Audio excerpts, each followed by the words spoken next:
Goal മഴ പെയ്യിച്ച് Japan. Tunisia തകർത്തു. വമ്പൻ മാർജിൻ വിജയം. ഗ്രൂപ്പ് എഫിൽ നടന്ന ആവേശ പോരാട്ടത്തിൽ ആധികാരിക ജയവുമായി ഏഷ്യൻ ശക്തികളായ ജപ്പാൻ. മെക്സിക്കോവിലെ മോണ്ടറി സ്റ്റേഡിയത്തിൽ നടന്ന മത്സരത്തിൽ എതിരില്ലാതെ 4 ഗോളുകൾക്കാണ് ജപ്പാൻ ട്യൂണീഷ്യയെ തകർത്തത്. ഇതോടെ ഒരു വിജയവും ഒരു സമനിലയും അടക്കം 4 പോയിന്റ് നേടി ജപ്പാൻ നെതർലൻഡ്സിനൊപ്പം എത്തി. ഈ ലോകകപ്പിലെ ജപ്പാന്റെ ആദ്യ വിജയമാണിത്. തോൽവിയോടെ ട്യൂണീഷ്യ ലോകകപ്പിൽ നിന്ന് പുറത്തായി. ഗോൾ വ്യത്യാസത്തിൽ നെതർലൻഡ്സാണ് ഒന്നാം സ്ഥാനത്ത് തുടരുന്നത്. 2 മത്സരങ്ങളിൽ നിന്നായി 7 ഗോളുകളാണ് നെതർലൻഡ്സ് നേടിയത്. 6 ഗോളുകളാണ് ജപ്പാന്റെ സമ്പാദ്യം. തുടക്കം മുതൽ ജപ്പാൻ കളിയിൽ ആധിപത്യം പുലർത്തി. ലക്ഷ്യത്തിലേക്ക് 5 ഷോട്ടുകൾ തൊടുത്തതിൽ 4 ജപ്പാൻ ട്യൂണീഷ്യയുടെ വലയിലെത്തിച്ചു.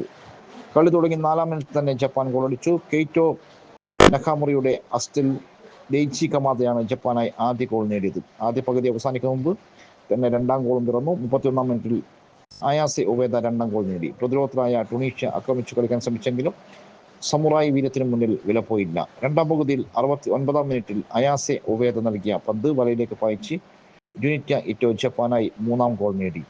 കളി അവസാനിക്കാൻ മിനിറ്റുകൾ ബാക്കി നിൽക്കെ 83-ാം മിനിറ്റിൽ അയാസെ ഉവേദ തന്റെ 2-ാം ഗോളും ജപ്പാന്റെ 4-ാം ഗോളും നേടി.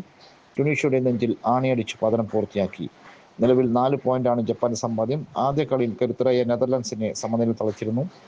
26-ന് സ്വീഡനുമായാണ് ജപ്പാന്റെ അടുത്ത മത്സരം. അന്ന് തന്നെ നെതർലൻഡ്സ് ട്യൂണീഷ്യയെ നേരിടും.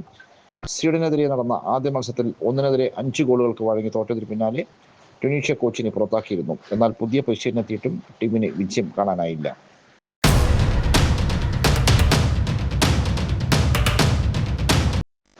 സ്വീഡനെ 5 ഗോളുകൾക്ക് തകർത്ത് നെതർലാൻഡ്. ആക്രമണ കളിയുമായി ഡച്ചിന്റെ വമ്പൻ തിരിച്ചുവരവ്. ലോകകപ്പ് ഫുട്ബോളിൽ സ്വീഡനെ 5 ഗോളിന് തകർത്തിട്ടാണ് നെതർലാൻഡ്സ് ഗ്രൂപ്പ് എഫിൽ ആദ്യ ജയം കുറിച്ചത്. കളി തുടങ്ങിയ മിനിറ്റുകൾക്കുള്ളിൽ സ്വീഡിഷ് വലയിൽ 2 ഗോളിട്ട ഓറഞ്ച് പട പിന്നെ തിരിഞ്ഞു നോക്കിയില്ല. ബ്രയാൻ ബ്രോബിയും ഗോഡി ഗപ്പയും ഇരട്ട ഗോളുമായി കളം നിറഞ്ഞു. പ്രിൻസസിയോ സമർവില്ലെ അവസാന നിമിഷം ജയം പൂർത്തിയാക്കി. പകരക്കാരനായി എത്തിയ ആന്തണി ഇലാങ്കയാണ് സ്വീഡന്റെ ആശ്വാസം കണ്ടത്. 4 പോയിന്റുമായി ഡച്ച് ഒന്നാമതെത്തി.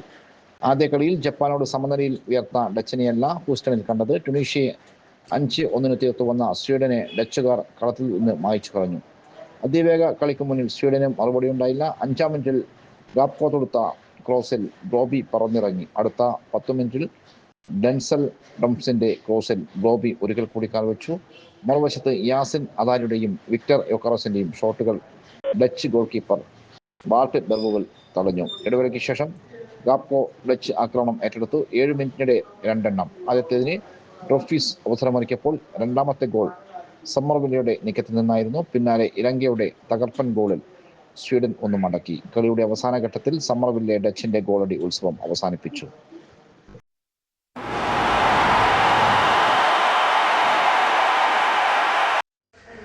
ഐവറി കോസ്റ്റിനെ തകർത്തു. ജർമ്മനിക്ക് വിജയം. ഫിഫ ലോകകപ്പ് 2026 ഗ്രൂപ്പ് ഇ മത്സരത്തിൽ ആഫ്രിക്കൻ കരുത്തരായ ഐവറി കോസ്റ്റിനെതിരെ ജർമ്മനിക്ക് വിജയം. 21-ാം മിനിറ്റിൽ ജർമ്മനിയുടെ യുവതാരം അലക്സാണ്ടർ പാവ്ലോവിച്ച് ഐവറി കോസ്റ്റിന്റെ വല കുലുക്കിയെങ്കിലും ഗോൾ നേടുന്നതിന് തൊട്ടുമുമ്പ് ഐവറി കോസ്റ്റ് ഗോൾ കീപ്പർ യാഹിയ ഒഹാനിയ ജർമ്മൻ താരം ഫൗൾ ചെയ്തതായി VAR പരിശോധന കണ്ടെത്തുകയായിരുന്നു. റഫറി ഗോൾ നിഷേധിക്കുകയും ചെയ്തു. എന്നാൽ 30 മിനിറ്റിൽ ഐവറി കോസ്റ്റ് പെട്ടെന്നുള്ള കൗണ്ടർ അറ്റാക്കിലൂടെ ജർമ്മനിയുടെ വല കുലുക്കി. യാൻ മിസോഡയുടെ പാസിൽ നിന്ന് അമദ് ഡിയാലോ എടുത്ത shot German goal keeper Manuel Neuer തട്ടി അകറ്റിയെങ്കിലും റീബൗണ്ടിൽ ഓടിയെത്തിയ ക്യാപ്റ്റൻ ഫ്രാങ്ക് കൊസി പന്ത് വലയിലെത്തിച്ചു. ഐവറി കോസ്റ്റിന് 1-0 ലീഡ് സമ്മാനിച്ചു. നടയിലെ ടൊറന്റോ സ്റ്റേഡിയത്തിൽ നടന്ന മത്സരത്തിൽ ആദ്യ പകുതിയിൽ 1 ഗോളിന് പിന്നിടുന്ന ശേഷമാണ് 2-ാം പകുതിയിൽ ജർമ്മനി തകർപ്പൻ തിരിച്ചുവരവ് നേടിയത്.